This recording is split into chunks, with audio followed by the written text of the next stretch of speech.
And now it's time for Spotlight on the Saints. Remember, a saint is someone who lets the sun shine through. When I was preparing to come into the church, I learned that we were all called to serve. Put another way, I needed to find a way in which I could serve God and the community somehow. Now that I'm Catholic, how do I act like one? I've learned and loved learning and reading and praying. And I read many books by Thomas Merton, a monk who also came to the church as an adult. I remember thinking that being able to spend all my time learning, reading, and praying sounded like an ideal way to go. So my calling must be to be a monk.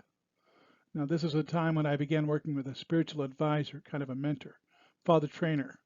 Now, he encouraged me in exploring this by giving me several books and assigning me some spiritual exercises, basically a program of prayer and meditation. At the conclusion of these exact exercises, we agreed that being a monk might not be my vocation after all. It almost felt like it would be a self-serving choice, one that made my wants and needs happy, but not any others.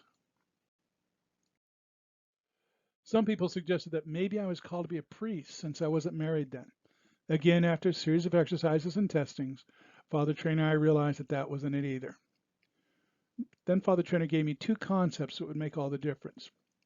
The first is that God usually speaks to us through events. Yes, we can hear the voice in other people and sometimes our thoughts, called inspiration. But events is a more concrete way that we hear from Him. Grace builds on nature. Now, the second concept that God builds on nature. This is a paraphrase of St. Thomas Aquinas.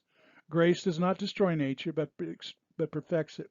The Latin phrase is gratia non tollit naturam, sed perfectit. There's no extra charge for Latin, by the way. You're welcome. In other words, God does not ask us to do something without giving us the gifts to do it. Here's an important point about gifts. A gift is not just a talent, but it's also can be an experience, even an experience that was not a happy one. God can take a bad experience and transform it into a gift that you can give to others. This is why I can take the experience of having my parents in jail and use that experience with kids that I've worked with whose parents are in prison to get on the bus. So today we're going to spend the spotlight on St. Gregory Nazianzus, whose feast day is January the 14th. He was baptized as an adult. He became a bishop, and he was a theologian, but he was also a poet. After his baptism at the age of 30, Gregory gladly accepted his friend Basil's invitation to join him in a newly founded monastery. You can join a monastery without being a priest, by the way. The solitude was broken when Gregory's father, remember bishops and priests could be married back then, needed help in his diocese. It seems that Gregory was ordained a priest practically by force and only reluctantly accepted the responsibility.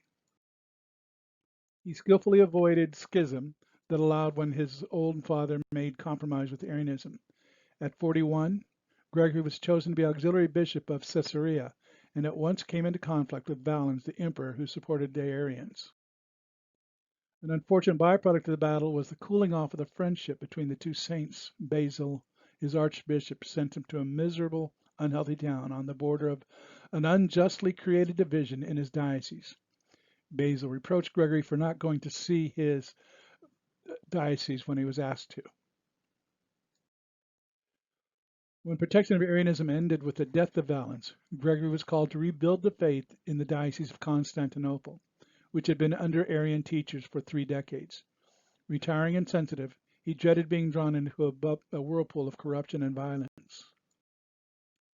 At first, he stayed in a friend's home, which became the only Orthodox church in the city. In such surroundings, he began to give great sermons on the Trinity, for which he became famous.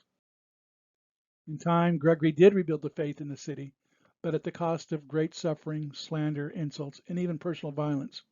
An interloper even tried to take over his bishops. His last days were spent in solitude and austerity. He wrote religious poetry, some of it autobiographical.